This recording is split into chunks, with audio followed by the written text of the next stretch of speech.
During the 2025 State of Unreal event the other day, Epic Games CEO Tim Sweeney spoke at length in an interview about AI and its future in the video game industry, specifically for its potential to allow smaller studios to create games with similar scope and scale as Breath of the Wild's. Sweeney did recognize that the majority of the public has soured to the use of AI in games, and rightfully so. Nevertheless, he claims to see the underlying technology as beneficial to the creative process, and there's a part of me that can't help but agree. When it comes to the presence of AI in video games, most people point to things like AI voice, text, and image generation as the most harmful examples of their inclusion, specifically because they take work away from real human creators, another point that I completely 100% agree on. At the same time, though, the underlying technology is just going to get better and better, and cheaper, and it may very well have to force both video game companies and creatives to think differently about not only how they create, but perhaps more importantly, how they compensate people for their work.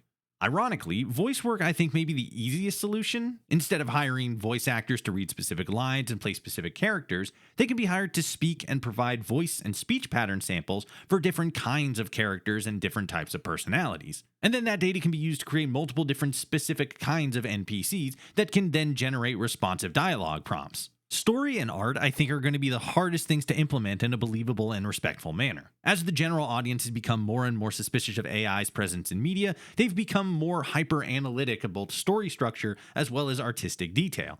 While I do think that there still could be a use for AI in this field, I don't think it would be a wise decision for game studios to use AI in these areas, at least not as the finished product. Having tinkered around with AI art and writing in my spare time, I feel as if its use in these areas should specifically remain as a reference point or otherwise aid in the inspiration for creativity, rather than being the means at which the creative goal is reached. As we saw happen with other creative tools like Photoshop and Auto-Tune, AI is not going to be going away anytime soon, and it's only going to continue to improve in leaps and bounds month after month and year after year. If it becomes a tool that helps more indie developers realize their vision, that's great.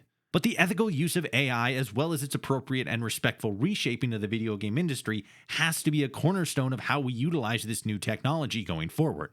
Change is inevitable. The only thing we can control is how we adapt to that change. Like and follow for more. Check @FollowRotoshi on all other socials and join our Summer Games Fest live stream today at 2 p.m. Pacific Standard Time.